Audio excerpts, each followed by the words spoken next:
Hi అండి, నమస్తే. నా పేరు నాగలక్ష్మి. ఈరోజు మీకు సగ్గుబియ్యం వడలు చూపిస్తున్నాను. దానికి కావాల్సిన ఇంగ్రీడియంట్స్: బియ్యపిండి, సగ్గుబియ్యం 1 కప్పు తీసుకున్నాను, కొంచెం పెరుగు తీసుకున్నాను, మిగిలినవి నీళ్లు పోసేసాను. 1 కప్పు సగ్గుబియ్యానికి 1 కప్పు పెరుగు, 1 కప్పున్నర దాకా నీళ్లు పోసేసి నానబెట్టేసుకోవాలన్నమాట. ఆ తర్వాత చూపిస్తాను నేను మీకు.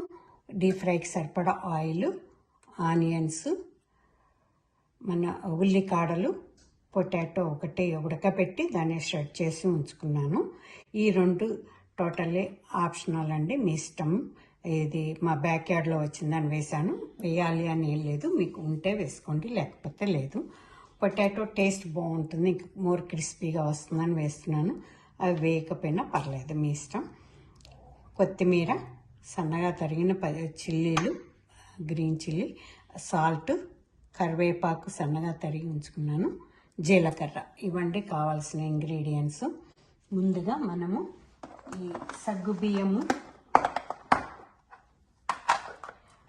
కొంచెం పెరుగు, కొంచెం వాటర్ వేసేసి, నేను ఇందులో సాల్ట్ అది ఏమీ లేదు, ఒక 5-6 అవర్స్ ముందుగా నానబెట్టి ఉంచుకోవాలి మనము. ముందుగా మనం ఒక పెద్ద బౌల్ తీసేసుకొని దానిలో మనం నానబెట్టి ఉంచుకుని సగ్గుబియ్యం వేసేసుకొని,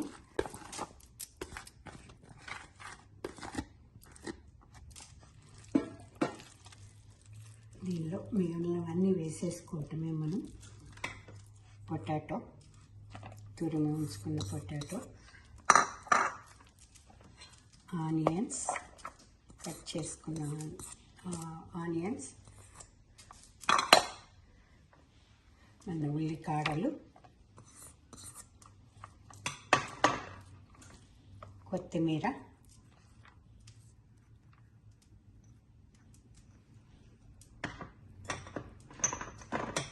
కట్ చేసుకొని ఉంచుకున్న పచ్చిమిర్చి, కట్ చేసుకున్న కరివేపాకు,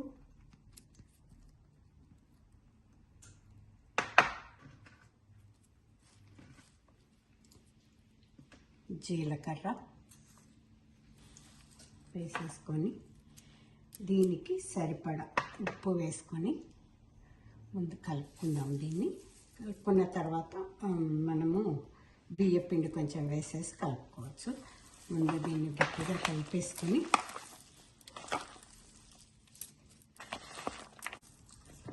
మనం కొంచెంగా వేసుకుందాం. నేను ఊరికే అంత ఎక్కువ పెట్టాను ఇందులో బియ్యపిండి, అంత అక్కర్లేదు మనకి. ఒక 2 టేబుల్ స్పూన్లు సుమారుగా సరిపోతుంది. మీరు సగ్గుబియ్యం నానబెట్టినప్పుడు కొంచెం వాటర్ ఎక్కువైనా భయపడాల్సిందే లేదు. కొంచెం బియ్యపిండి వేసుకుంటే అది లాగేసుకుంటుంది. అది కూడా మనకి బైండింగ్కి కూడా పనికొస్తుంది. మోర్ క్రిస్పీగా కూడా ఉంటాయి. మరి ఎక్కువ కాకుండా దానికి సరిపడా మనకి వడ చేసుకోవటానికి షేపు వచ్చేలాగా ఆ కన్సిస్టెన్సీలో ఉంటే సరిపోతుంది.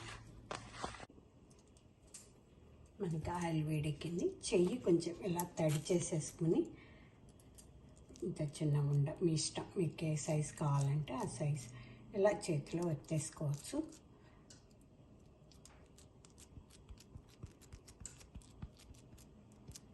ఇలా చేతిలో పెట్టేసుకొని మనం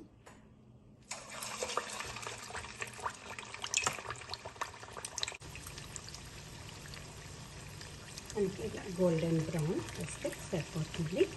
వీటిని ఇప్పుడు తీసేసుకున్నాము.